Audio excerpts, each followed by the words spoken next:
Scott for Scots here. Do you hear that? Bring the mic in close. That's not how the grass should sound. There's weeds everywhere in this lawn. It's time to take action with Scott's Turf Builder Triple Action. It gets 3 jobs done at once. Kills weeds, prevents crabgrass, and feeds your lawn so it keeps growing strong. Ah, much better. Get a bag of Scott's Triple Action today. It's guaranteed, or your money back. Feed your lawn. Feed it. This episode is sponsored by State Farm. Choices are great. Like with your podcasts, you get to choose what you want to listen to. And State Farm believes insurance should work the same way. That's why the State Farm Personal Price Plan helps you get the coverage you want at an affordable price and a policy that helps cover what you value most. Like a good neighbor, State Farm is there. Call or go to statefarm.com today to create your State Farm Personal Price Plan. Prices vary by state. Options selected by customer. Availability and eligibility may vary.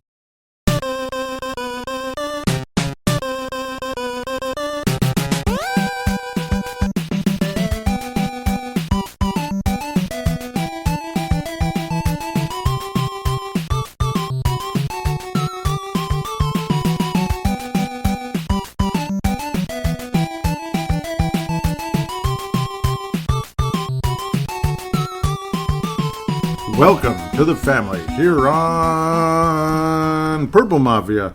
I am your host, Paladino Joey, or Joey Awajan. Purple Mafia is available on Apple Podcasts, Google Podcasts, Pod, MN, Spotify, iHeartRadio, TuneIn Radio, Audible, Stitcher, Double Twist, and I'm sure some others. Thank you always and forever for downloading and listening to this show. It is a pleasure to have you joining me once again today. Minnesota Vikings had an epic battle with the Baltimore Ravens. Looked like it was going to be a lot of fun. We had some wonderful moments in special teams. We saw a fake punt for a first down. We saw a special teams touchdown for the first time since 2016. Wow, that was kind of fun. That was kind of cool. And we still lost, 34-31.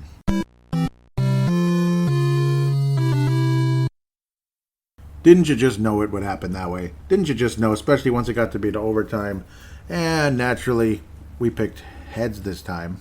And yeah, well, it is what it is. Whatever it was, the Vikings lose 34-31.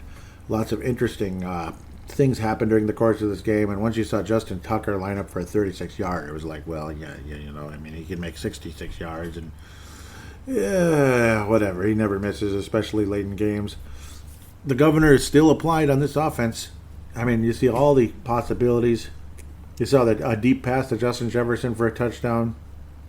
You saw Delvin Cook get loose, as Paul Allen would love to say, boosting his carries average. His yards per carry to 6.5 would have been significantly lower, I'm sure. You also saw Lamar Jackson run for 120 yards, including some crucial first downs. Didn't get in the end zone once, but he did have multiple turnovers. Did Lamar Jackson, multiple interceptions, one athletic, spectacular defensive play, and another really, really big clutch one by Anthony Barr, who probably had his best game since, I don't know, forever. Awesome game for Anthony Barr, I got to tell you.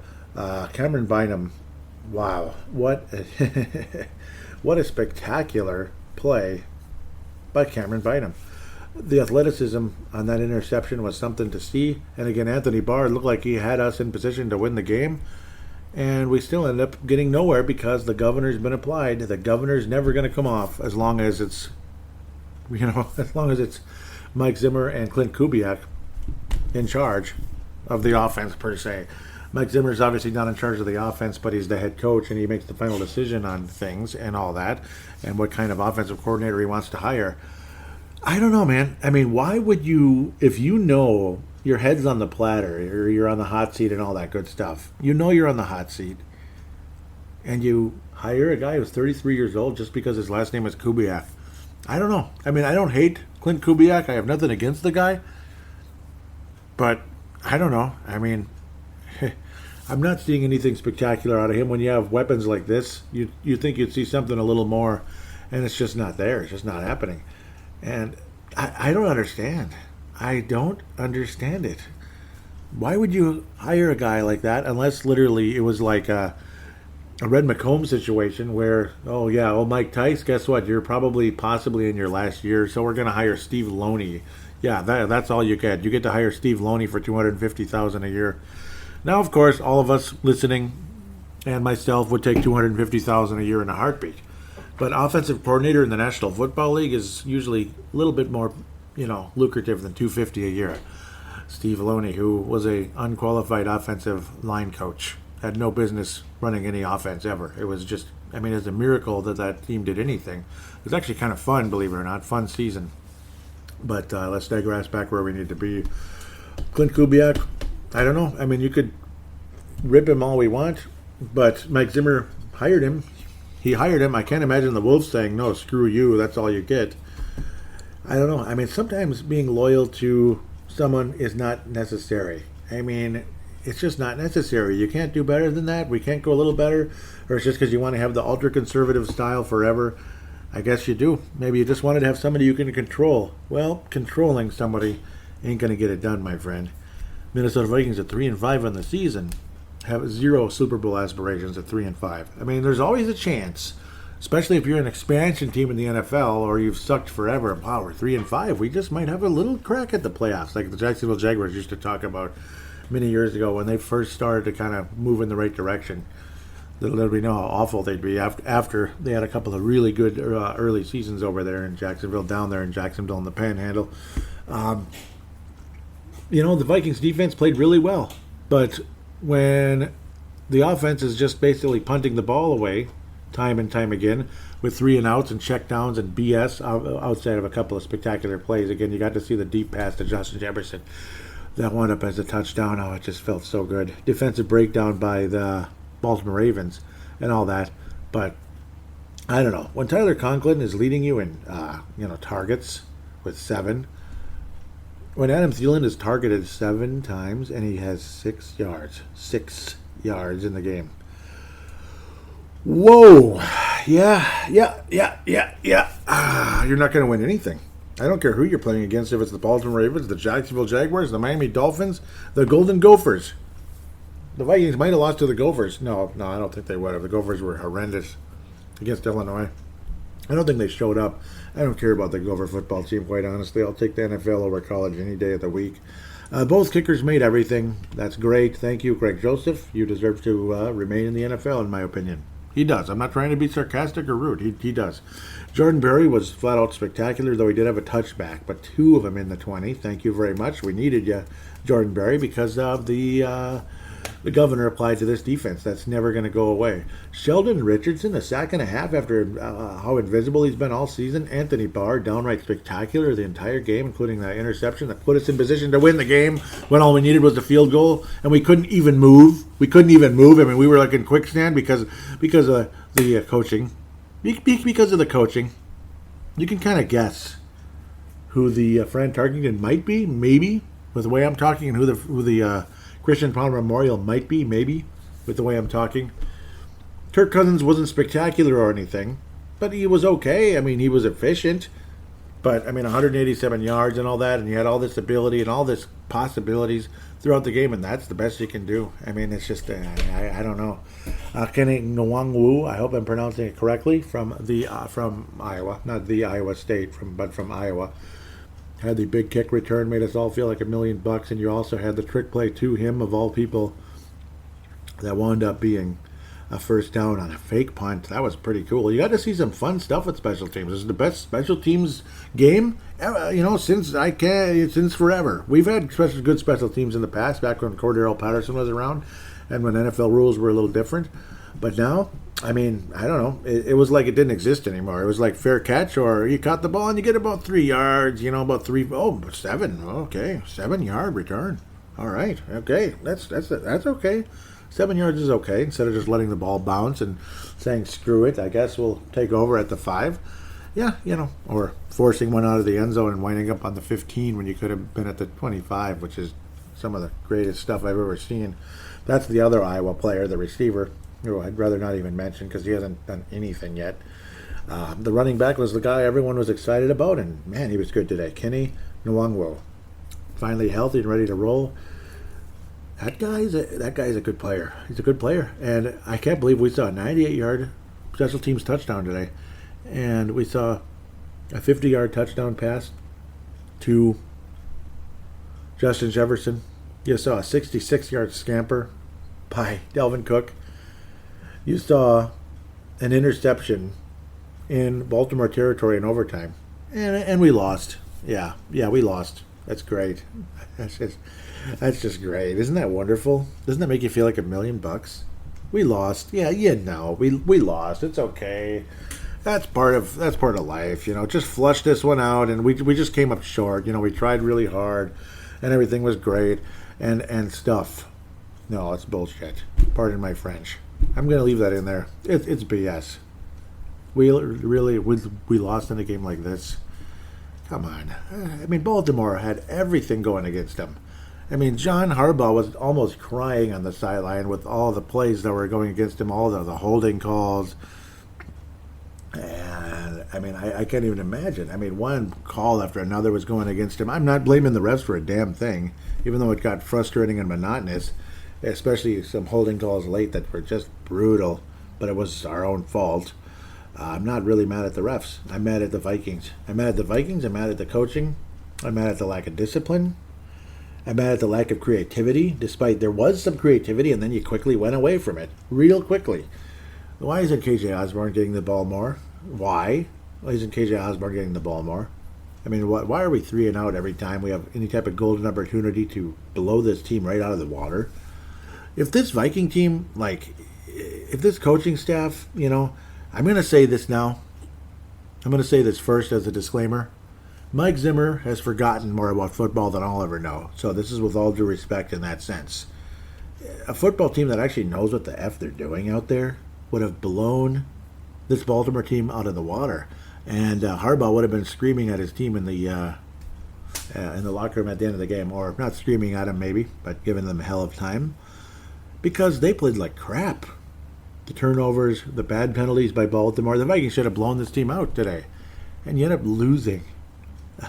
It just brings you shades of the game, which I talked about last week, where it was a snowy game and things kept changing. It was an epic back and forth, and we ended up losing. I believe there was a special teams touchdown in that game. I'm pretty sure there was. I think Cordero Patterson was on the Vikings by then. I think he was. I think that's when he was a rookie, and he had a special teams touchdown in that game. It was a wild, crazy game in Baltimore, and you had the snow coming down, and it was kind of crazy and all that good stuff. It was the last time we were in Baltimore, if I remember correctly, back in 2013, and a few weeks later, Leslie Frazier was let go at the end of the season. I think it's a wild, crazy, back-and-forth game, and yet a special team touchdown, and Mike Zimmer will be let go at the end of the season. It's just not as late in the year this time around. That one was in December, this one or was it in January? I think, yeah, it was late in the year. You knew Frazier was gone, regardless of how people would protest and disagree and all that. You knew it was coming. Go ahead and protest and disagree all you want, players, that love Leslie Frazier, and anybody that might be in Zimmer's corner. I mean, it's just not going to happen. Even the C.J. Ham play, what was it going to be, like 40-some yards, 42 yards, and wound up being 27. 27 because he stepped out of bounds and all that. It was an epic play that had everyone excited. C.J. Ham. And all the respect in the world. He's a wonderful fullback. But if a fullback is one of the focal points of your offense, I mean, I don't know. It's kind of a dead end. Kind of like Childress's kick-ass offense where Brett Favre was the quarterback. When you had to be creative because it was Brett Favre. It was Brett frickin' Favre. You're not creative with Brett Favre, you're wasting your time. He's going to burn the whole house down and burn you in it. That's what Brett Favre would do to Brad Childress, and he kind of did in 2010. But that's a story for another day. I guess you might as well listen back to those episodes. I was podcasting 11 years ago, if you can believe it. I was, very much so. I was podcasting 14 years ago. 13 years ago, pardon me, 2008. Yeah, long time. But, I mean, it's like the focal point of that offense, it felt like it was Nafahu Tahi, time and time again. Checkdowns to Nafahu Tahi, who had about as much athleticism as Judd Zulgad and myself. About as much athleticism as those guys. Though I suppose he was a bit more strong and he could push people and stuff. But, yeah, it was just like oh, what the hell. At least I completed a pass. It was for about a yard or half a yard, but it was completed. That's about how you feel about this at times. Though C.J. Ham, I guess, yeah, that was a nice little play. But, you can't be counting on 27-yard gains from C.J. Ham on those checkdowns that end up being much better than you expect. It's just kind of funny how that was the play to the fullback and that ended up creating all of that. It's pretty funny. Then, of course, he magically stepped out of bounds and lost about 15 of those yards. That figures. KJ Osborne, Mr. Clutch, KJ Clutch with a big first down, 20-yard gain. But then that was about all she wrote. There was only one more target the rest of the game. Lack of creativity. At least there's some creativity in Baltimore. And that can be kind of the joys of hiring a special teams coach as the head coach, because then he's not as biased for offense or defense. It's kind of like a little bit of both. And maybe your special teams will be good too. Though I would say this Vikings season of special teams has been the best in, since 2013 maybe. It's been a while. It's been many years since the Vikings special teams was actually halfway decent. But definitely a mess of a game, entertaining, and wound up being extremely frustrating. I mean, you saw Baltimore go ahead by a touchdown, and then you had Kirk Cousins drive the team down the field and put us in OT. And Baltimore had all the chances in the world to actually win the game before the end of regulation. Thank God that didn't end up being the case. Very easily could have been. But the overtime was just... the overtime was just garbage. Thank you, Anthony Barr, for helping put us in position to win the game. No thanks to the Vikings offensive coordinator, Clint Kubiak, and the execution by some of the players down the stretch as well.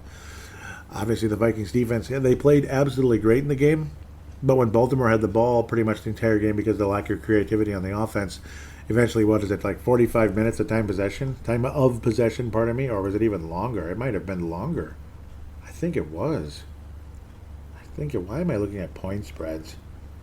Unfortunately, this isn't going to help. Oh, maybe it is. Yeah, this is different than the other thing. 46 minutes of time possession for Baltimore to 23 of Minnesota. In 98, the Vikings got away with lack of time of possession because the offense was so explosive. We'd get down the field in like 5 minutes for a touchdown, or even less. On like a touchdown drives to Randy Moss and such. So we often lost the time of possession battle in those games just because of that reason. We were that explosive. This team, no. Literally got doubled. We got lapped in time of possession, 46 to 23 minutes. That is some bleepity bleep. And of course, your defense is going to run out of gas, and they did, despite the fact they played great.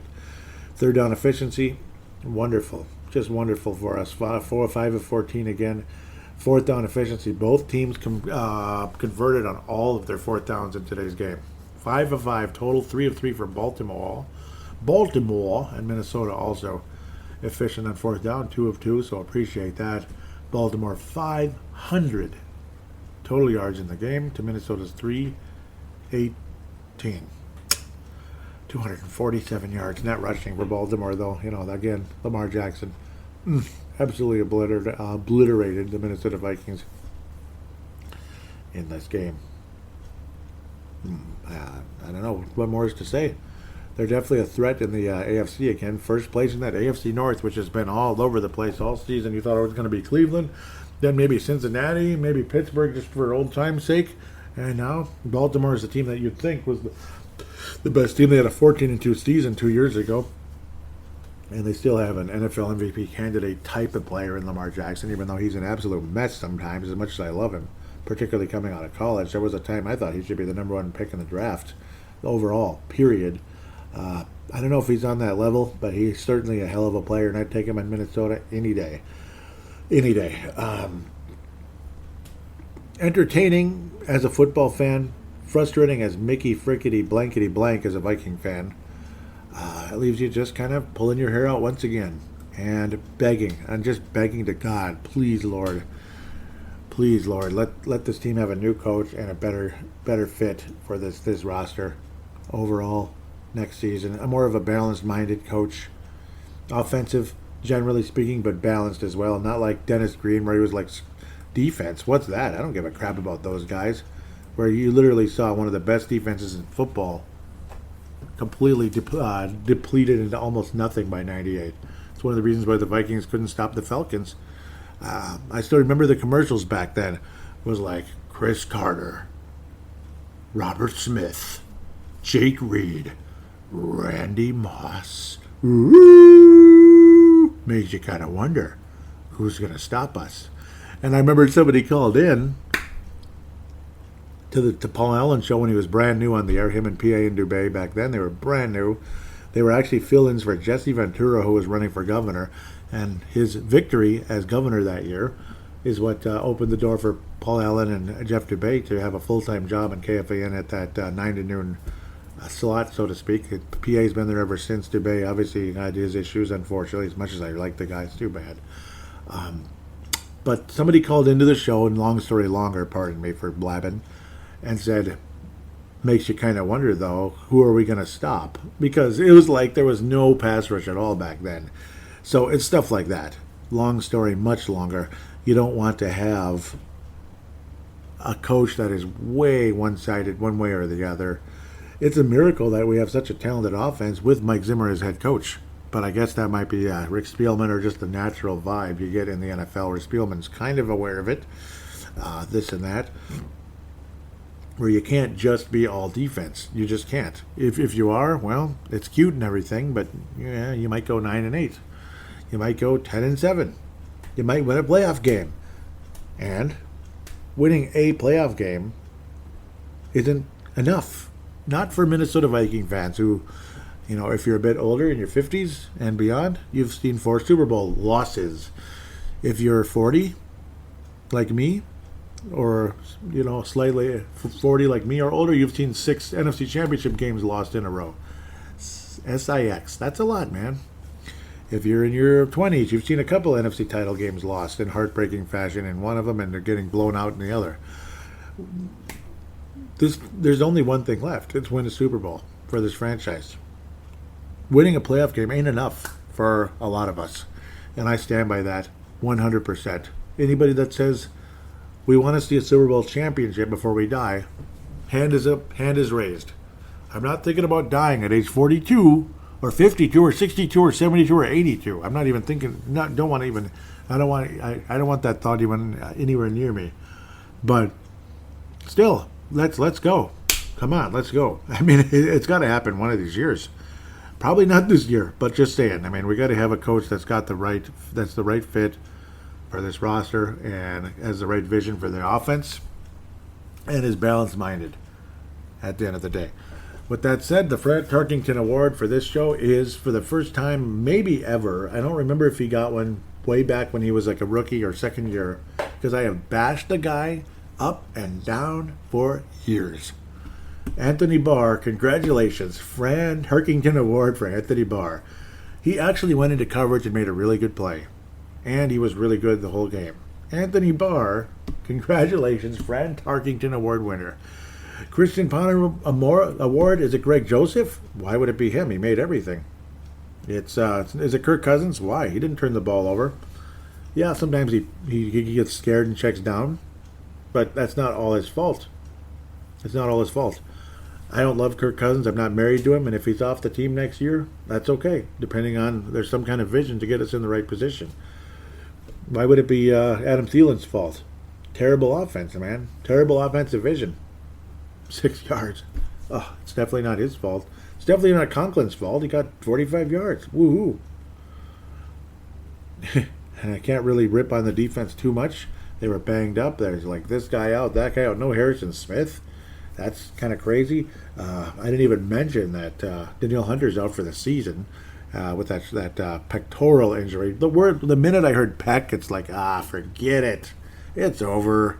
Here we go again. Just like Matt Dumba and others. Who was another player that just had one? I'm blanking. Oh, yeah, Anthony Barr, of course, the guy I just mentioned. Anthony Barr had a pectoral injury a year ago. He didn't play it down. So, I mean, it is what it is, man.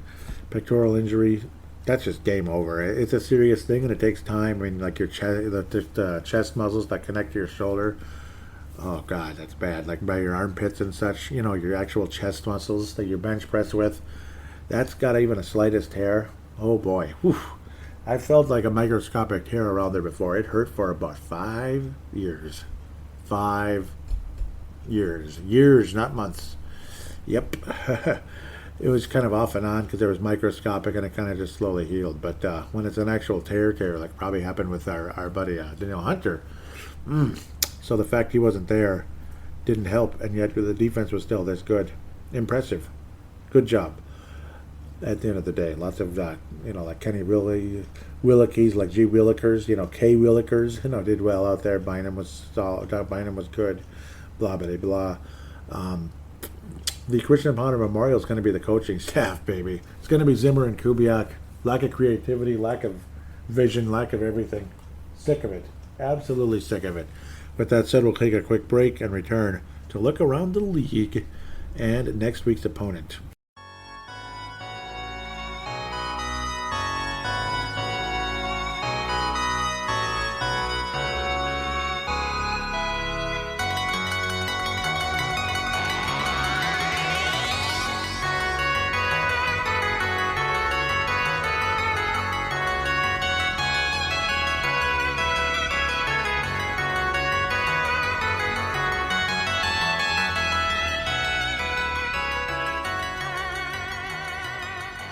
And we are back here on Purple Mafia, segment number 2. Time to look around the league and talk about the Los Angeles Superchargers. Los Angeles Superchargers. Yeah, you get the idea.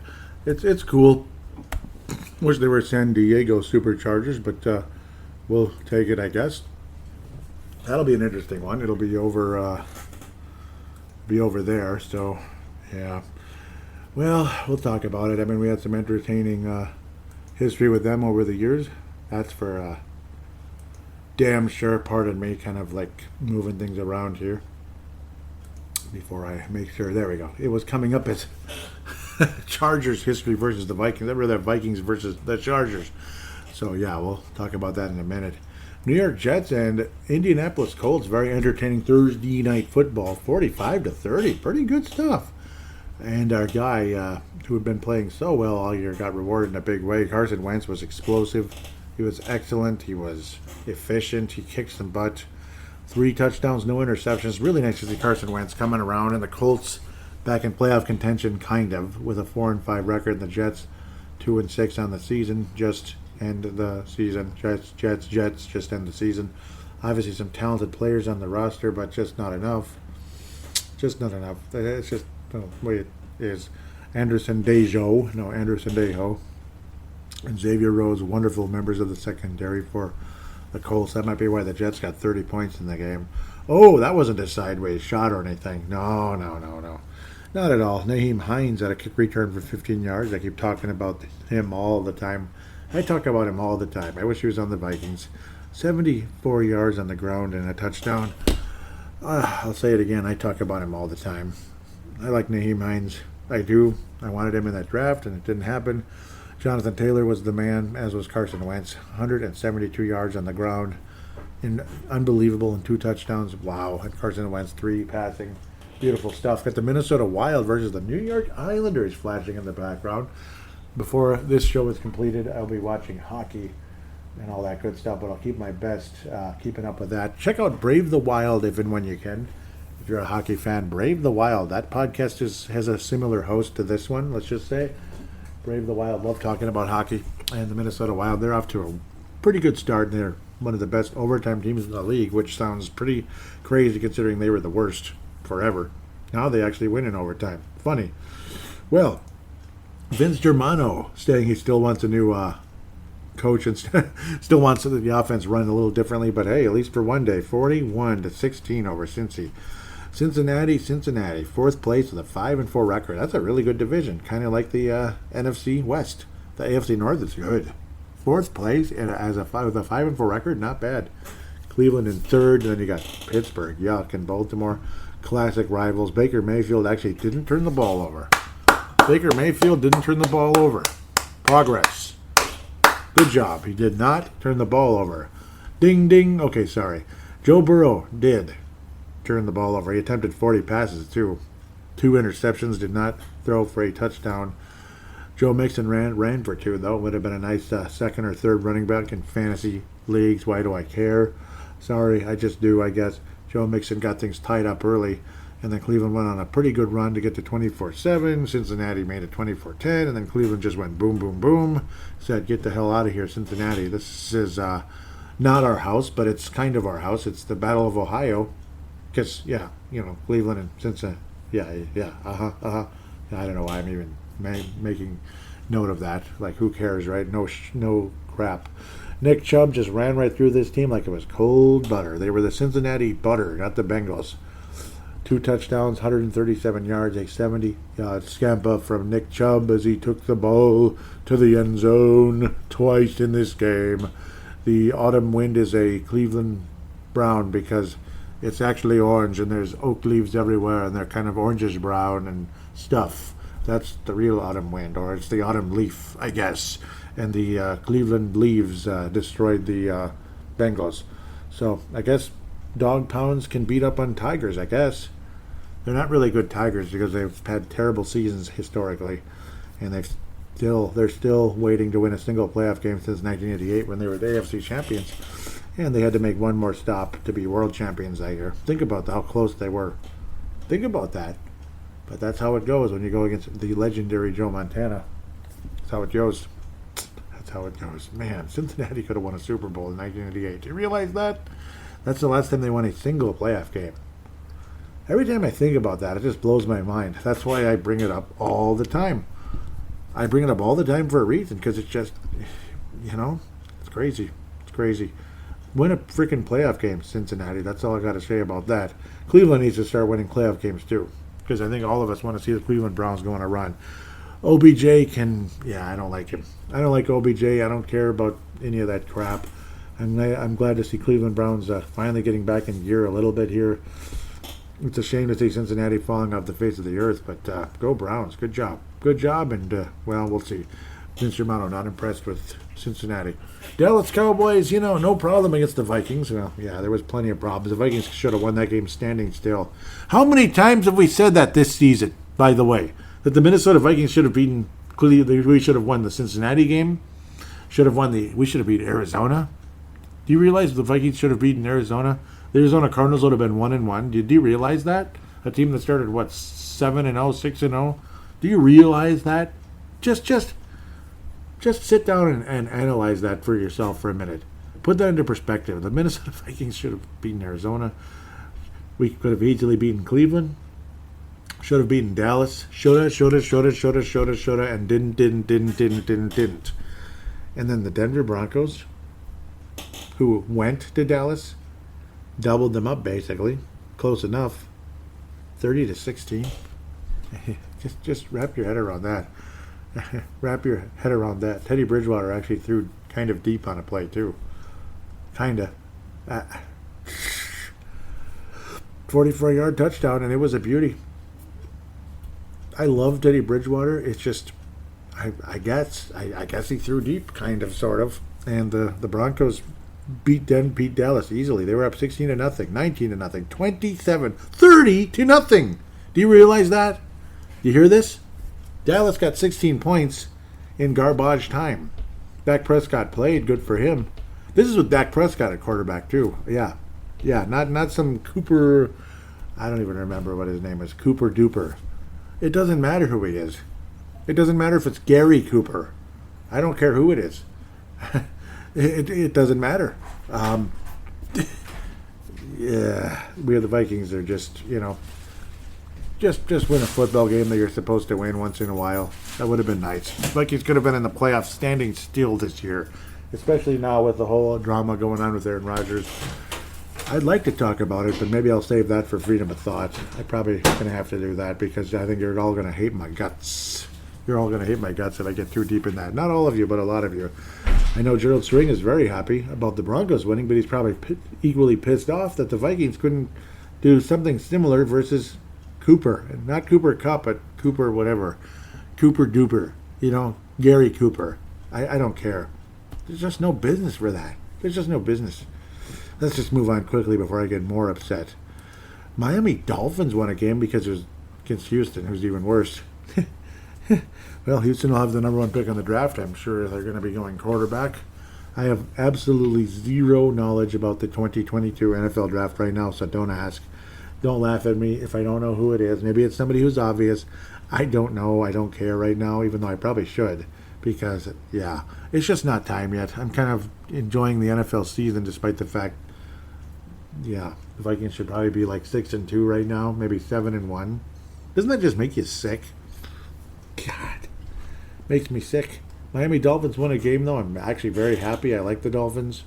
I do. I love that color. I love it. It is just priceless. And I like Jacoby Brissett as well, but he didn't play that well. Tyrod Taylor was terrible. Oh, terrible. Danny Amendola. Boy, oh boy, the glory days are gone for him, huh? Doesn't matter what team he played for. It matters what team he's currently on, along with Rex Burkhead. He was another former Patriot, if I remember correctly. Ooh, doesn't matter. Once they leave New England, it's like the blood is cut off. The bloodline is gone. Like, it's like cutting a branch off a tree.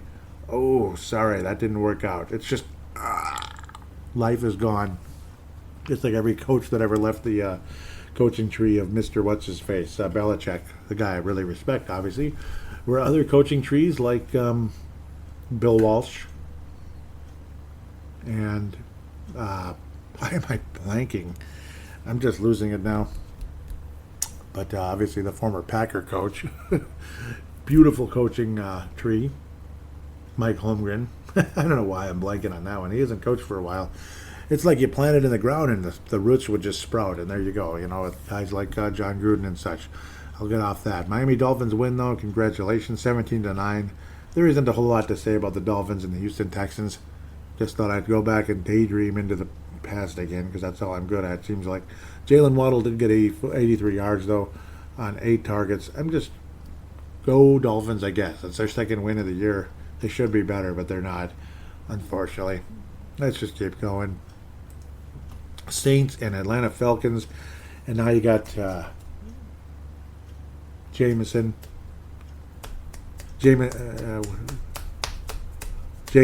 Winston, pardon me. Jameis Winston with an ACL. I hate the Saints, but I feel bad for that guy because he was having a fairly good year. And then you get Trevor Siemian with back-to-back good weeks. Trevor Siemian. Wrap your head around that. He actually passed for 250 yards, didn't turn the ball over, and a couple touchdowns. He actually won in a game against Matt Ryan, who was pretty good. And he was very efficient in the game, was Matt Ryan. At the end of the day, pardon me, Atlanta won. I'm being stupid here. He almost won the game. Atlanta did win the game. I'm stupid. I'm just sorry. I looked at the score backwards. I don't know if it was some kind of a frickin' dyslexia going on or something. But, and I thought Atlanta had won because I'd seen it, highlights and such. Cordero Patterson. My goodness, Cordero, what's going on, buddy? Shades of the Baltimore game 7 years ago. 126 yards receiving. He caught all the balls coming his way. But, yeah, he was good. He was really good in the game. Absolutely spectacular. Another Colquitt, Dustin Colquitt was their punter. Good for him. Cordero Patterson, 126 yards in the air, though. Man. Awesome. Didn't get in the end zone, though. Let's move on quickly. Sorry. Neither one of those NFC South teams is going to really compete against the Tampa Bay Buccaneers. There's no chance, especially now with Winston out. As well as Trevor Siemian played, it was against Atlanta. I mean, they're not that good. We'll keep going. New York Giants versus the Raiders. Don't know where to go with this one either, but the Giants beat the Raiders. It's just the same old thing. They're the Toronto Blue Jays of football, the Raiders. They start strong. You feel good about them, Toronto Blue Jays. And then midway through the season, it's like, okay, what the heck's going on there? And 2/3 to 3/4 into the year, it's like, whatever. They're not even close. That's pretty much where things are going to head. Derek Carr throws for 1,000,000 yards, or he throws for a lot of yards and a ton of attempts and turns the ball over. It's just, I don't know. They're just not good. And the Giants win their 3rd game of the season doing a whole lot of nothing, really. Not a whole lot. It's just garbage. New England Patriots, there was a 88-yard pick six in the game. That's what I thought. 88-yard pick six in the game. Great play, I guess, by, Sam Darnold. Great job. 3 interceptions, just like he did with the Jets in a lot of games. Sam Darnold is not a starting quarterback in the NFL. He sucks, and that's all there is to say. End of story. He sucks. Christian McCaffrey did get over the 100-yard mark with total yards and all that, but they barely were able to have the ball because their quarterback sucks. Mac Jones is just okay, and I guess that's who the Patriots are at this point. They're kind of hanging on. They're 5-4 on the season. That's actually pretty good, considering the circumstances. Mac Jones is okay. He's got a high IQ, but he's never going to blow anyone's socks off. Multiple interceptions by J.C. Jackson, including the 88-yard scamper to pay dirt. Good for him. Very, very strong performance for him. He would definitely be the Tom Brady award winner, because I think, say New England Patriots podcast, Patriots, the Patriot Mafia, hosted by Joey Awajan. It'd be J.C. Jones. And let's just move on. Who cares? Carolina is just dead. What's this? What? This is not real, folks. This is not real. This is not happening. What the hell? What team would this be? Tampa Bay Devil Rays? No, not the Devil Rays. Tampa Bay Rays would be the Buccaneers. Miami Dolphins would be the Marlins. But Jacksonville sucks. Jacksonville and Miami both suck, so we'll just say the Marlins again, because the Marlins are awful. What the heck? 9-6 over the Buffalo Bills. I didn't say that. I didn't say that. That's just I'm just imagining this. It's really like Buffalo 16 to Jacksonville 9, right? This can't be real, but it is. It's real. Oh my God. What happened, Buffalo? What happened? 2 field goals. That's it. 6-9, 9-6. However you want to look at it. Third loss of the year for Buffalo, and this is a blemish of blemishes. If Buffalo was a college team, their season is done right here. No national championship for you. Thank God for that, Buffalo, that things aren't ranked that way. You just make the playoffs and hope for the best. It's not quite like the old days where the same team wins the Super Bowl every couple of years, like San Francisco or Dallas or whatever. Or the frickin' Redskins back in the day. Is this? I understand Jacksonville's defense is actually kind of good. They've put together some nice players over the years, but they held Buffalo to 6 points. Well, Stephon Diggs, you can't talk a whole lot of crap now. You can't.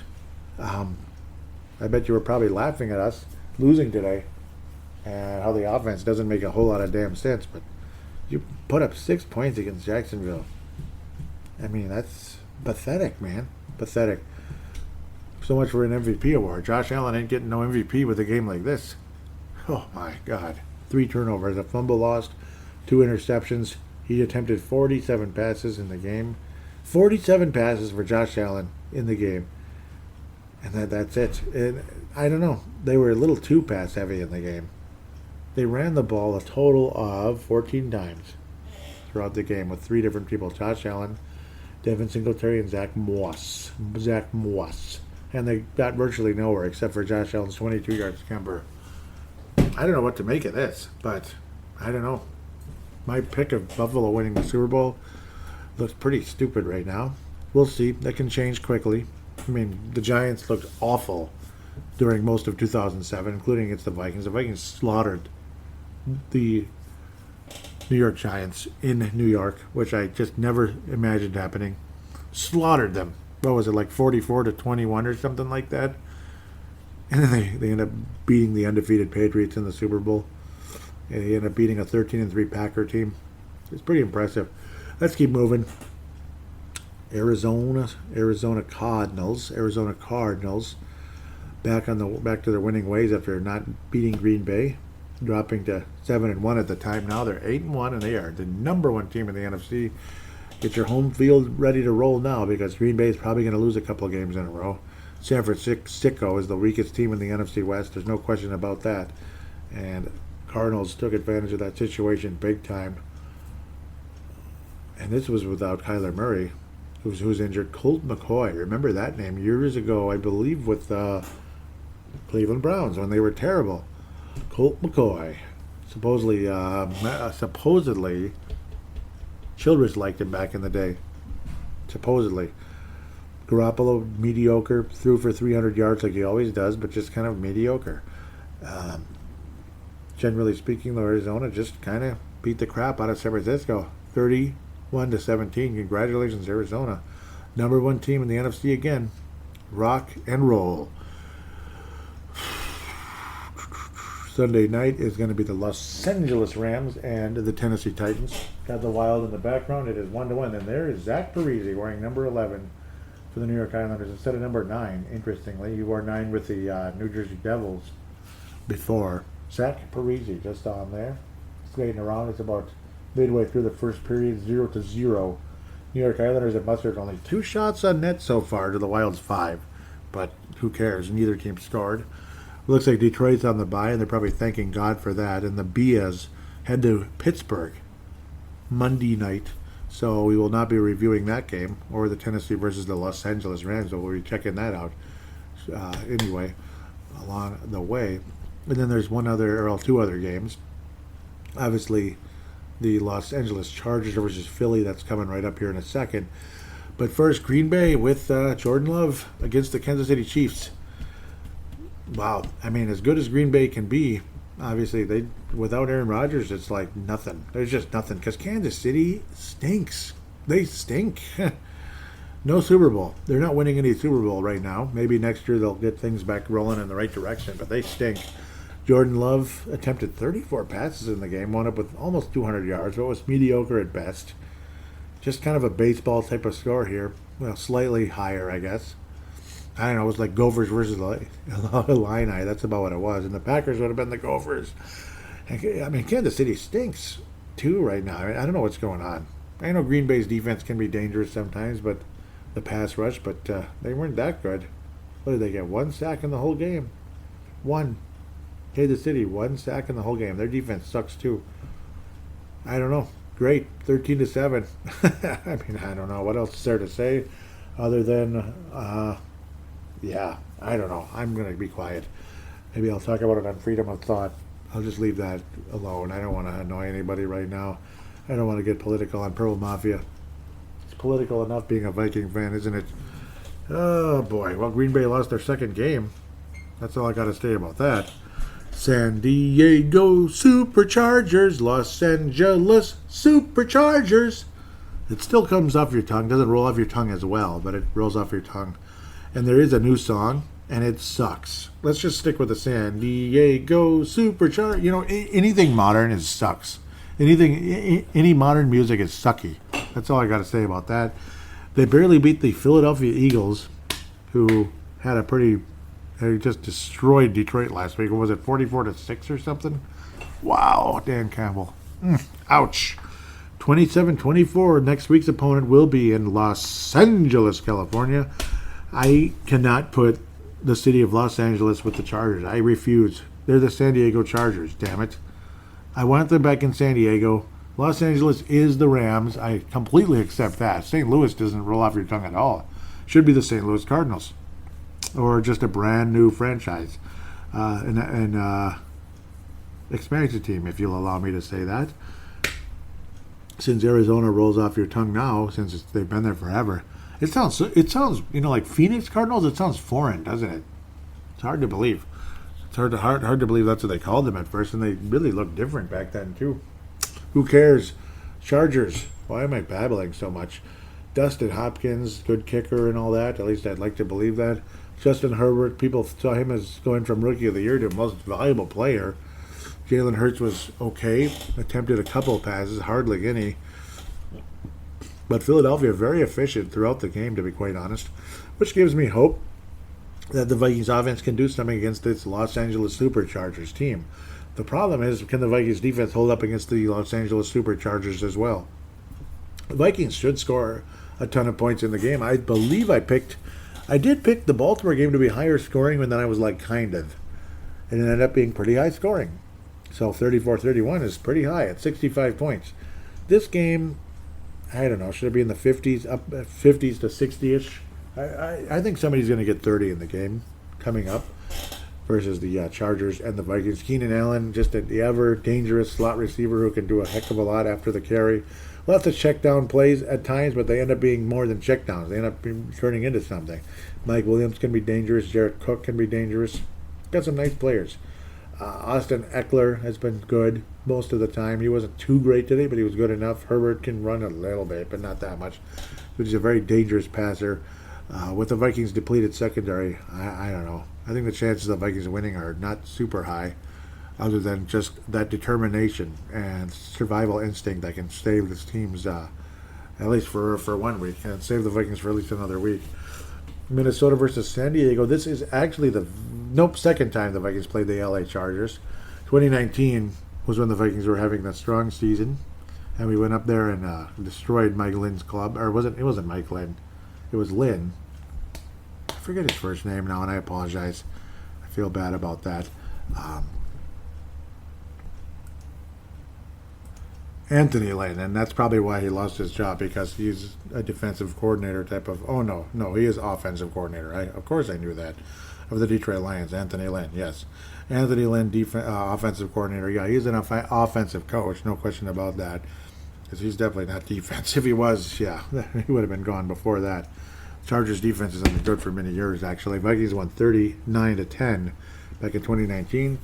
And the history goes all the way back to 1971, 50 years ago, as of December the 5th. Chargers beat the Vikings. Wow, that's a good Viking team. But it was in San Diego. They were the Superchargers. They were the Los Angeles Chargers all the way back in the 60s with those white helmets and everything. It was kind of cool, white uniforms. It's kind of cool times. But let's go back where we were. It was a cool team, Los Angeles Chargers, for a year. And then they moved to San Diego, which was many years, and they had the cool song 30-14 against a pretty good Viking club, Vikings in 75, arguably the greatest Viking team in history, 28-13 in the Met. San Diego came to the Met in 1978 after my brother was about 6 months old, 13-7 over an aging, not so good Francis Tarkington anymore. 81 with Tommy Kramer and co. Kind of a fun season, if I remember. Well, I don't remember, but from what I know from history, I was alive. I was 2. 33-31. That looks fun. That might be the kind of score we're looking at coming up. 42-13 over an awful Vikings club, a 3-13 club in 1984. Thank you, Les Steckel. And that must have been the season opener, because it was September 2nd, and it was a harbinger for things to come in the Metro Dome. Not the Met, but the Metro Dome. Harbinger for things to come. You guys are toast. 42-13. I can't imagine that Chargers team was that great. 85, an improved club with Bud Grant back at coach. 21-17. Minnesota. San Diego crushed, and I do remember this one. Wow, we hadn't played since 85. So when I first saw the Vikings play the Chargers, and I remember them whooping our ass, and 30-17. Didn't whoop our ass, but it was pretty disappointing. It was a mediocre game at best. Natron Means and Stan Humphries, guys like that. What a fun, good team that ended up going to the Super Bowl a year later. And they're a club that recovered from a an 0-4 record to 11-5, but lost in the first round. Oh yeah, John Freeze was the quarterback. It wasn't Stan Humphries, it was the backup. That's even worse. John Freeze. Yep, I remember him. Wow. Against Sean Yucky Salisbury, who was reacquired. He's a really good guy, and he's on Barrero Weekly, but yeah, he wasn't a good quarterback. He had great numbers in terms of passing yards in the game, but whatever. Barry Word, there was literally no running game at all, which is kind of funny. Vikings were very pass heavy at the time. Anthony Carter in his final season with the Vikings with 164 yards and 10 catches. Damn, AC. That was like a last hurrah for the wonderful AC. And then 6 whole years later, the Vikings beat the Chargers at 99. I don't remember that game very well. I remember that season well, but not that game. Weird. Who was their quarterback at the time? 1998? It couldn't have been Humphrey still, could it? Jim Harbaugh. I remember that now. I do. Wow, Jim Harbaugh. Wow, I do remember that now. Jeff George. Yep, what an awesome quarterback he was. That was during that fun run that only lasted 2/3 of a season or so. Let's get moving. I'm babbling now. 2003, the Vikings got beat by a very good Chargers club coached by the now late, great Marty Schottenheimer. That was a very good Chargers team, by the way, with LaDainian Tomlinson. 2007, LaDainian Tomlinson was getting older, and Adrian Peterson was unbelievable. Put up about 300 yards on the ground. Very, very memorable day. 30-17. An ever-improving Vikings club. LT did score a touchdown in the game to put the Chargers ahead, but Adrian Peterson went absolutely nuts that day with 296 yards and 3 touchdowns. The ultimate fantasy game. He put me in the Super Bowl, but we lost for my fantasy team that year, by the way. One of the reasons I retired because how good that team was, and we still didn't win the Super Bowl. It was just sickening. 2011, awful Vikings club in the season opener with that crappy, yucky, disgusting Donovan McNabb at quarterback who couldn't complete a pass for his life. 39 yards passing against this mediocre San Diego team. 39 yards. I was just staring at the TV set like, what the hell is this? Terrible team, terrible this, terrible that. It was a good opening drive for the Vikes, and ended up being a waste of a season in 2011. You could argue it was even worse than the Les Steckel year. Les Frazier. So let's stay away from coaches named Les when we go on our coaching search, if that's okay. 2015, a very solid Vikings team that won the division when Blair Walsh was actually good until the end of the season. Bridgewater was mediocre at best. Rivers was this and that. But the Vikings ended up winning 31-14 and, of course, 39-10 years ago against Anthony Lynn. Crushed that club, and Anthony Lynn ended up not being a head coach much longer after that, unfortunately for him. Vikings were on their way to at least a playoff season that year, but unfortunately did not get anywhere beyond San Francisco. Vikings all-time history is 7-6 versus the Chargers. There are no ties, but at least we have a winning record. Why the Vikings could and should be able to beat the Chargers. I think we're talented enough, this and that. The lack of pass rush against the great ever-improving Herbert scares me in a big way. I have to pick the Chargers to beat the Vikings, but it'll be another epic, close, nail-biter game. It's going to be similar to today's. I think we'll go with 31-27. The Chargers beat the Minnesota Vikings by 4, 31-27. The Chargers beat the Vikings by 4 without having to go to overtime. Herbert with 3 or 4 touchdown passes. Kirk Cousins will have more passing yards. The Vikings will be in it and all that, but unfortunately will not get the win. The Chargers beat the Vikings. I just think there's too many weapons, and I think Herbert against that depleted Vikings secondary. It's a killer combination of the Vikings secondary and lack of pass rush. I don't think the Vikings can beat Justin Herbert. I don't think so. Lamar Jackson obviously is more of a running quarterback than a passing quarterback. Herbert's the classic traditional, guy who can throw for 300 or 400 yards and 3 touchdowns. And I think you're going to see a bit of that going on against the Chargers at the end of the day. Chargers beat the Vikings 31-27. Vikings dropped to 3-6, and the Fire Zimmer conversation continues next week. With that, we'll take a break and return for fan interaction after this.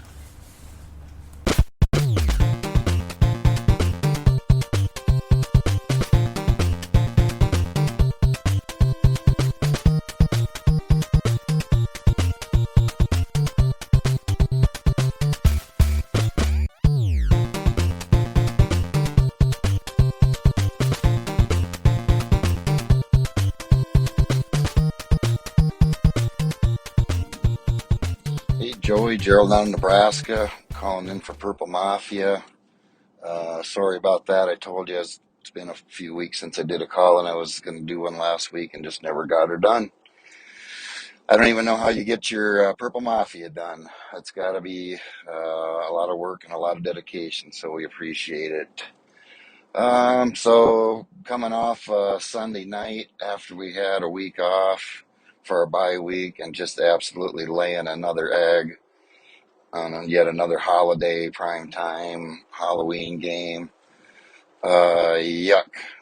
I mean, I've been backing up Cousins all year long, and it wasn't all Cousins. I mean, he made some pretty bad decisions, but after he got hit like 20 times, I mean, the offensive line played terrible. The coaching was horrible. The play calling was horrible. It's pretty hard to pin this on one guy. Man, it's just, I don't know who out there is getting sick of the 3-yard passes in a cloud of dust. I mean, back in the 80s with Leroy Horde, that was okay. But in today's West Coast offense, A 3 yard pass in a cloud of dust isn't going to cut it anymore. I mean, it's just brutal to watch. I mean, get the ball downfield. I mean, what the hell? I mean, if it gets picked off, it gets picked off. But let one of our stud receivers go try to make a play. But it's just brutally hard to watch. Um, Man, it's almost not worth the $5 I got to pay to Game Pass to even watch the game anymore. At least last year, the games weren't even that bad to watch last year. The offense was pretty good most of the time. It was just the defense struggled so bad. But man, this year anymore, we're just struggling on all sides of the ball. It just looks like a shit show out there. And I mean, we were supposed to have this revamped defense. Daniil Hunter was back, but now he's out. Tomlinson, Michael Pierce was supposed to be, that was supposed to plug up the run game. Uh, Anthony Barr, who's overpaid, is back. Patrick Peterson was playing pretty good, but now he's gone. Harry the Hitman looks like he's losing a step. I'm still a Harry guy all the way, but he just isn't quite the player he's been. And I don't know. Zimmer's supposed to be this defensive-minded coach, but they're just sucking on all sides of the ball. He's just proven over and over and over and over and over again he's just not a head coach. I think he's getting to be one of the most tenured coaches in the NFL, and it's just brutally hard to watch anymore. It's just time to move on. You look at some of these younger coaches, the Rams, the Packers. The Packers moved on when they should have moved on, and I mean, look at that team roll now. Of course, they're going to be without Aaron here for a couple of games, but I mean, they're on a roll. Arizona Cardinals, Buffalo Bills. I mean, these younger coaches are just more dynamic, and it's just not going to happen under Zimmer. I mean, that's all there is to it, and it's time to go find a franchise quarterback in the draft and start over and move on. And who knows, Joey? By the time you play this, maybe we'll have surprisingly beaten the Ravens, and all will be forgotten, and we're going to go on this miracle run. But my prediction is not going to happen. My prediction is by the time you play this call-in, we'll have gotten our ass kicked by the Ravens, who looks like a playoff team, and think it's just going to be a rough season. And man, I hope the ownership has the courage to just move on. But anyway, thanks for letting me rant and vent. But who knows? Maybe things will improve. But I'm not looking forward to it. But anyway, Skull Purple Mafia Nation. We'll see what happens this weekend. Talk to y'all later. And I can't thank you enough for that call. Gerald String out of Nebraska. Welcome back to the show. Totally understand you weren't able to get on last week, but thank you for joining this week. And I wish we were talking about a Vikings win over the Ravens, despite how we feel long-term about the coaching and all that in the situation. It's like a dead end one way or another. It's like you don't want to be super negative, but how can you not be? How can you not be? It's like, I mean, either I'm milquetoast or I'm too negative, or I'm milquetoast or I'm too negative. It's like the last thing I want to be is milquetoast at the end of the day. Can't really disagree with anything. I mean, obviously, and Leroy Horde was like mid-90s, but it might as well have been 80s, basically same thing, because Leroy Horde was like already like an old-fashioned type of running back in the mid-90s when we had him. Late 90s, actually, mid to late 90s. Hard to believe it's, feels like further back, but yeah, it was mid to late 90s. Strange situation, obviously, there. Feels like we're getting held back every single week, and can't disagree with anybody that would say that. I can't. I have nothing to disagree with what you said there. It's just that simple. I mean, rather than me babbling and rehashing what you said, I think it's better to let you talk and just say that I agreed with everything you said. And generally speaking, it's like, again, I wish the Vikings could have won the game. It's just that how much value would be in the win? Would it carry the Vikings in the right direction? If we had a different vision, I think the Vikings could have been 6-2 easily right now, and atop the NFC North, or 7-1, and absolutely atop the NFC North. And maybe if we would have beaten Arizona, just think about it, where the Vikings could be. in that situation if Arizona was one of the wins. Do you realize where it would be right now? Do you realize just doing the math? Pretty crazy to imagine. Number 1 seed in the NFC. Number 1 seed in the NFC. That's how talented this team is, and how many bullcrap mistakes and poor coaching has put the Vikings at 3-5. What a contrast, man. Malcolm McSween out of California, Tanae Brown out of New Zealand, and Vince Germano out of Australia. Thank you so much for retweeting the most recent episode. Purple cupcakes, boo. How there was a boo sign on the purple cupcake on Halloween. I can't believe that was a whole week ago, and what a nice night that was. I really enjoyed that. It's just too bad how things went negatively so quickly. It was a nice Halloween night, and then the Vikings kind of ruined it. Tanae Brown says, pretty interesting. Looks like we're getting a new coach. Interesting. Dustin Baker said, yeah, this was during the week. Vikings Ravens is always a bellwether event for the Vikings. They're 3-3 all time against Baltimore. In 3 seasons, they beat Baltimore. They went to the NFC Championship. In the 3 seasons we beat Baltimore, we went to the NFC title. In the 3 seasons they lost, the head coach got fired. So all or nothing on Sunday, baby. That is crazy. Yep, I don't think we're going to the NFC title game, and I do think Zimmer does get fired at the end of the season. Crazy to imagine, but I absolutely. Tanae Brown says, I was at this game. Man, we looked good.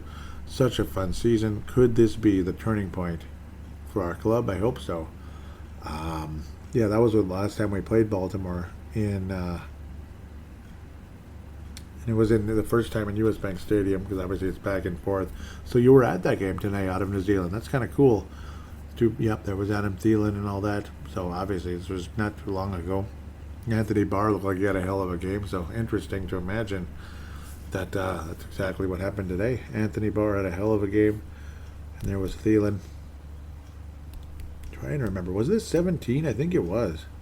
I think it was 17. Yeah, NFC Championship game. So yes. Yes, we beat Baltimore in that game and went to the NFC title game. Yeah, that's the only season it could have been, just putting 2 and 2 together. Mad Martin, out of Northern Scotland, says 9-hour drive without a stop. Did consider not bothering to rush back north for this game. So far, glad I did, but plenty of time for that to change. So Zimmer football bleeped the bed at home in prime time, and the following week came out and punched the Ravens in the face. Perhaps if they can continue to do it, February, I might believe. Continue to do it into February, I might believe. Wow. Just wonder if the Wilfs have a word with Sam Play to win instead of that. Yep. 2017, a week after we beat the Packers and Rodgers broke his collarbone. Yep. Anthony Barr sandwiching Aaron Rodgers with the turf. Yep. Yep, so he was actually responding. So I did ask what year that was, and I just kind of mathematically put it together. Yeah, it had to be 17, but yeah, cool. 2017. I hope you had a good time, and it sounds like you did. Mad Martin continues, says, seems like the Purple have forgotten that they have wide receivers screen to Cook for short yardage, run up the middle to Cook, third and long pressure resulting in pass to dirt. So ugly. Wilkes might want to consider whether, even if winning, anyone wants to watch this. Tanae says, would be great to see Zimmer take responsibility for how severely this team underperforms.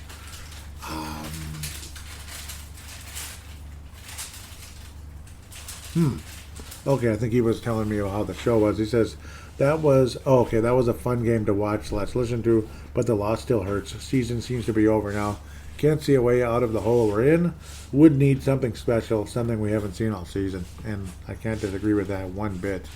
I apologize for not being particularly active today. I better mention that. Circumstances didn't allow me to be super active today on any of the social media. And I swear I had posted the Vikings versus Ravens postgame thread earlier in the day, many hours earlier. And then I noticed to my horrors it wasn't there. As I opened the fan interaction segment, luckily a number of people have posted already, just in the last couple of minutes, so that's cool. Thank you guys for being so alert and for caring about this show. That means so much. You guys have no idea how much it means to me, actually. Hopefully it keeps popping up, but yeah, as I go to the in-game thread first, see if there's any news. Yeah, we'll talk about the news first and the most recent show. Hopefully some more people post in between here. What I was reading from just now was the Twitter account at Purple Mafia Show. At Purple Mafia Show.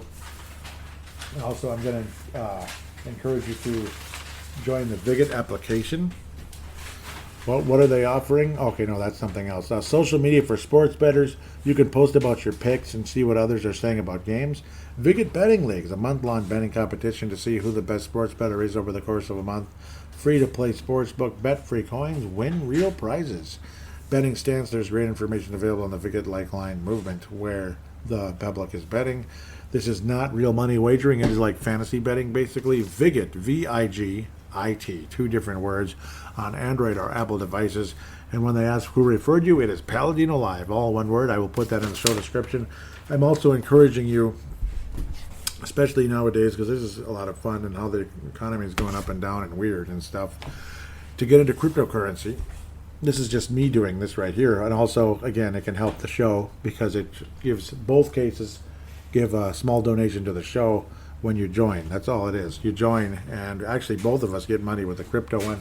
Vig It, of course, it'd be a lot of fun, and I need to encourage you to join the leagues and stuff. I should create those, and we could all kind of compete against each other. Either one would help the show, of course.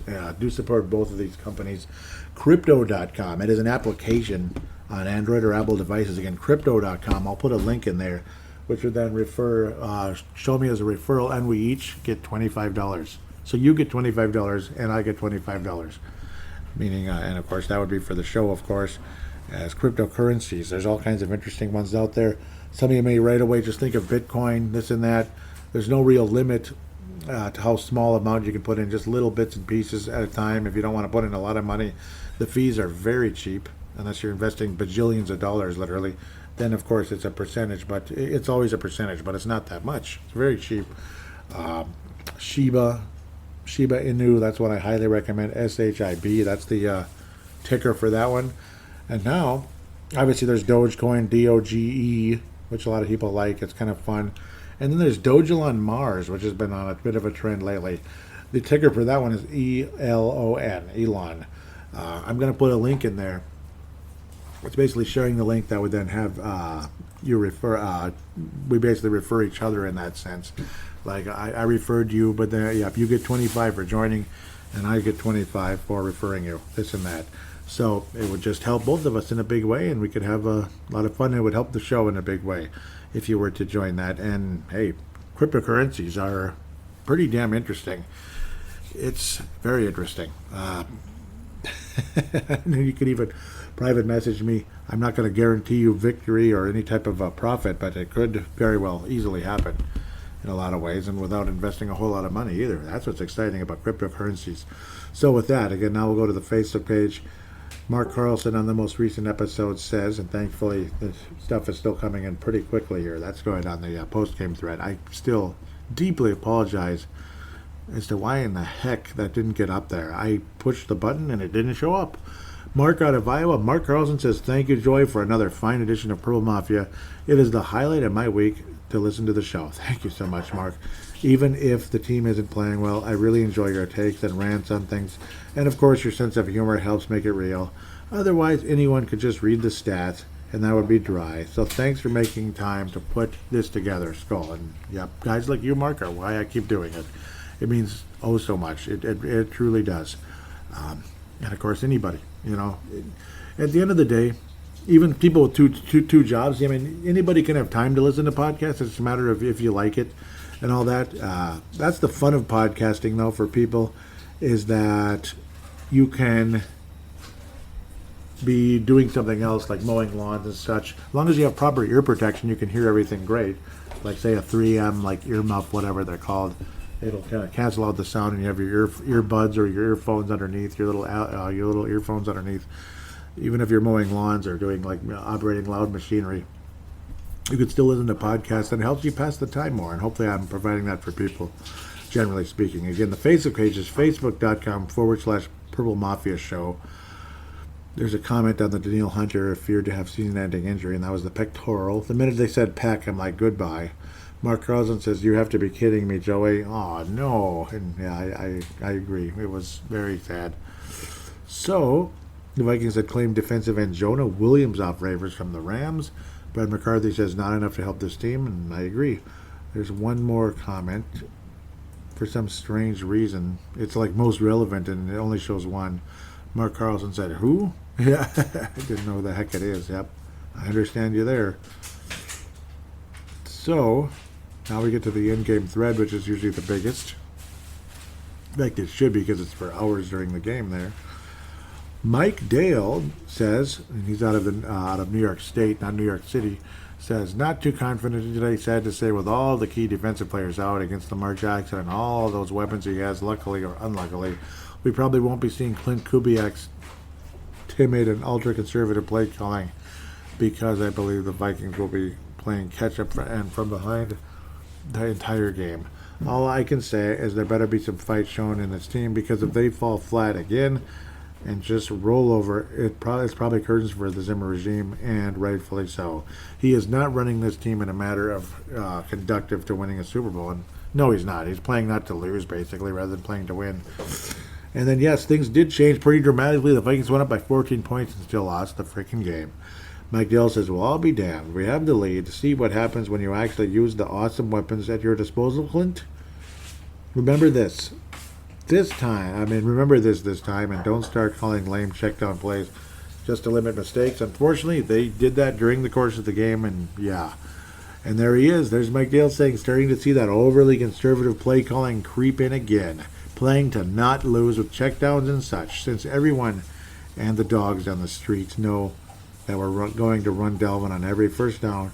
Why not do a play-action fake one of these times and send Jefferson and Thielen down the sidelines on a deep fly pattern to try to catch those Ravens safeties cheating up towards the line of scrimmage? And of course we didn't, at least not too much. Trey Buckholz says they aren't giving anything downfield like they were earlier. Yep. I get that. They made adjustments. Mike Dale was absolutely loving the defense. Mark Carlson says at halftime, the madness will continue shortly. Cheers, Pearl Mafia fans worldwide. Lina Kugel calibration logger. I wonder how that one turned out, huh? Calibration lager from Lina Kugel, one of the older breweries in the country. In fact, Shell's and Lina Kugel, I believe, are the oldest, in the United States. Obviously, there's super duper old ones in like Germany and such, like Polnair and all them. They're ancient. Brett McCarthy says, well, that was an interesting drive. JJ touchdown. Yankee William out of Brooklyn Center. Brett McCarthy's out of South Dakota, by the way. Yankee William out of Brooklyn Center says, commentator, 7 sets of eyeballs. I can't even tell you how many eyes there are. And he says, Zimmer on clock management, red zone, let's take a timeout at 1:40. Thanks for giving the ball back to Baltimore with enough time to score a touchdown. Yeah, I was wondering that too. That was weird. But McCarthy thought the half was interesting and they opened the day with scold everyone. He says, I think Zimmer had the wrong guy sitting and the wrong guy starting. And Mark Carlson was very excited about the Iowa running back with a beautiful return. It's funny. Tony Coleman out of South Dakota says, did I just hear the skull chant following that interception? Beautiful. Yep, that was after the Bynum one. If I remember correctly, it had to be. Yep, because it was earlier in the game. Yep. Brett McCarthy kept asking, are these the Vikings? Who are these guys? He was just stunned, and that might have been the title of the episode, and the Vikings ended up blowing out Baltimore, but of course they didn't. Mike Dale agreed, I didn't foresee this happening at all. He couldn't believe it. And Brett McCarthy was saying, where were these guys 7 weeks ago? Yeah, we would have won a lot of games this year. We really would have. Mike Dale was hoping they'd bury them in a cat's litter box. Man. Mike Dale again says, see, Clint and Zim, what happens when you grow some stones and throw caution in the wind? Yeah. Mark Carlson says he felt like he's watching a completely different team and he spoke too soon. That's funny. Like an hour later, he's like, oh boy. Play calling terrible, says Brett McCarthy. Yes, it was as the game continued. 3rd and 18 and throw a 7-yard pass. Yep, from Mike Dale responding to him. Ooh, boy, yeah, it was really something. Yankee replied to Brett McCarthy when he said 3rd and 1 and we run.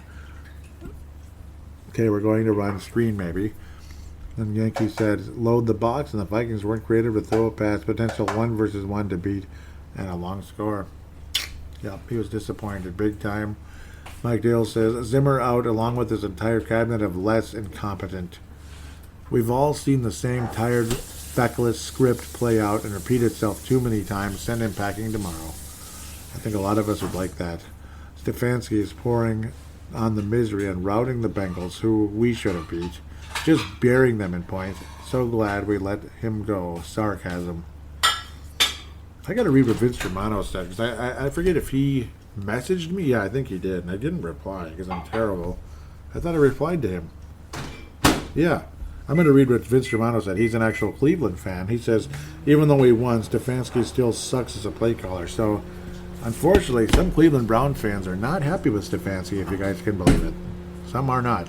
Vince Romano's out of Australia, but is a very dedicated Cleveland Browns fan. He's not happy.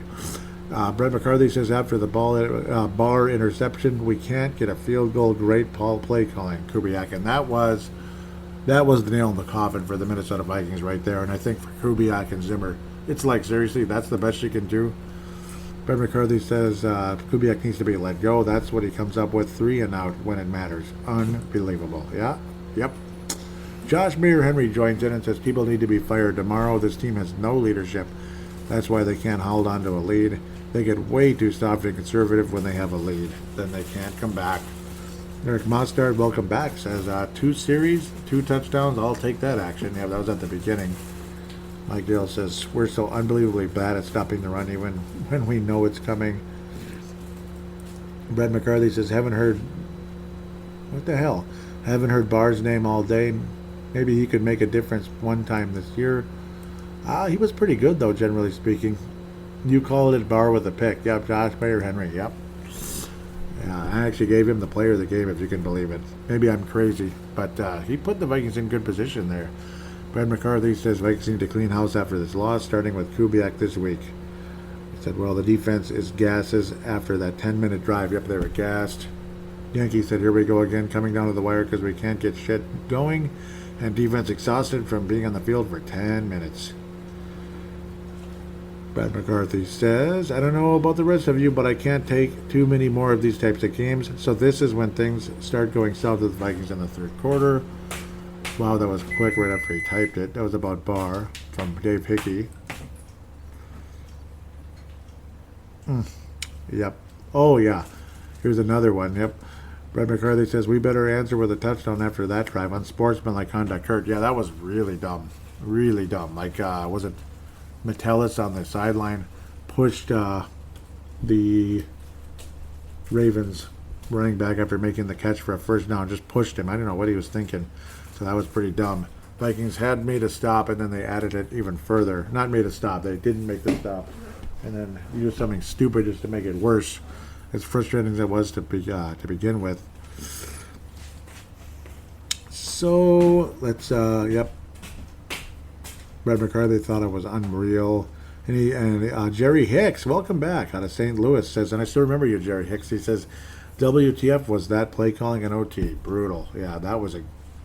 Yep, I miss hearing from Jerry Hicks. He's cool. Mike Dale was excited. Delvin definitely showed up to play. Yeah. Too many men on the field. Oh, yeah. I almost forgot about that. What a major thing that was as well. It was just like more horrors down the stretch. Obviously, that was at a point where we were kind of screwed already. And it just added, it was just like rubbing it in even deeper. And it's like we should have been winning in a blowout. And that's how I felt there. So now we go to the post-game thread. Should be a couple in here. Yeah. Mark Carlson says, well, we did see some very cool special teams plays today, which was really rare, and some trickery as well. I don't know why we can't keep a lead, and all the penalties don't help. I love seeing Longwook run the kickoff all the way to the house after halftime, and I know Cook had a big explosive run today, but I'm tired of seeing those 2 yards in a cloud of dust. One more thing, I enjoyed all the flags I've seen before, during, and after the game, and I was smiling that Fox had their pregame show at the U.S. Navy Academy in Annapolis. I have been there several times in official business. Hey, Joey, thanks in advance for putting the show out for all of us. Thanks, man. Skull. And I got to mention this here and now. Upcoming this week is Veterans Day on the 11th. I'm going to acknowledge it right here and now. I want to thank all the veterans past and present, going all the way back to the Revolutionary War that fought for the freedom of this country versus the British, the Union that fought against the Confederates, and even Confederate soldiers that turned around, that maybe they didn't really agree with everything that Confederacy was doing, but they kind of had to at the time, and then they eventually turned around and agreed and all that. And then people in World War One in Europe, World War Two in Europe and in Japan, the Korean War, Vietnam, Iraq, Bosnia, Iraq again, Afghanistan. Just want to thank each and every one of you, all the way back to Revolution, all the way up to Afghanistan, that either lost their lives or survived, or either were wounded. Thankfully weren't wounded, some of you as well. Just want to thank each and every one of you for your service to this country over the last 250 years. God bless every single one of you, 100%. God bless the United States of America, as we will give you a moment of silence right here. God bless the United States of America. Dave Hickey out of Iowa says, what a joke this team is. I don't think they could cover a 35-point lead. I watched part of the game with 2-minute Tommy. Yep, Tommy Kramer. Wow. I asked him what he thinks of this team, and he said they don't start winning, they'll all be gone. So you were hanging out with Tommy Kramer. Cool, Dave. That's nice. Number 9, Tommy Kramer. Leland, also out of Iowa, says, I had strike duty today and was on the picket line. Wow, so I DVR'd it. There was a lot of improvements, but I can't help but say that management of this team, Zimmer, is still off the rails. 12 men on the field is such an important time of the game. It just blew my mind.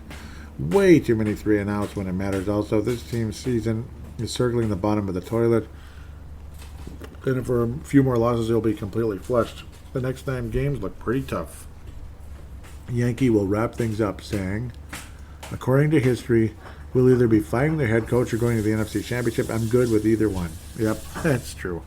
I don't think we're going to the NFC title, so it's probably the firing, most likely. That is interesting. Yep, very, very interesting, to say the least, at the end of the day. So with that said, I'll pass out the awards for the show.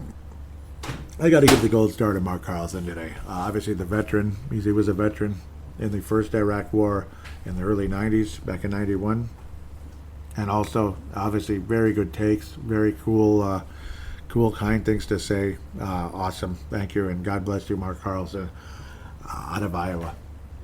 The Silver Star, it's like always so tough. You know, I mean, you guys all deserve it because you're just awesome. Silver Star today. Mike Dale and Yankee are going to share the Silver Star. Bronze Star. Like every week, Brett McCarthy get at least get a bronze, if not a gold. I mean, he's just so awesome. Brett McCarthy. And I'm blanking now. I'm blanking. Brett McCarthy. And I'm going to go with Tanae Brown. Brett McCarthy and Tanae Brown today will be sharing the Bronze Star. Thank you guys so much for your joining on the show and making things fun and making me feel very happy to be here every week. Just knowing that you love the show and you want to keep joining on and you appreciate the work. Obviously, Gerald String also should get a Silver Star, pardon me, for the great call-in. Just the fact that you guys join the show and feel that I make your day better, that's an awesome feeling. Can't thank you enough. You're making my day better by saying that. So I got to tell you how much that means to me, and God bless all of you. With that said, the final contact details again. Please do join. Please write a positive rating for Purple Mafia on iTunes / Apple Podcasts, Stitcher, or Audible. Those are the 3 applications you can do that to help the show. Again, there was the Vig It line and the crypto.com. I'll have links in there. Final thing is, if you want to call in via audio submission, all you got to do is open your smart device. Any free application, free voice recording application is out there on any smart device. Just open that up, press record, treat it like a phone call, hit stop, share it / email it to paladinolive@yahoo.com, paladinolive@yahoo.com. I will then convert it into an MP3 file thanks to Zamzar.com. Really appreciate that website, so they deserve a free plug.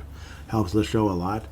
Other than that, hoping all of you have a wonderful week coming up. Obviously, it's fall cleanup season.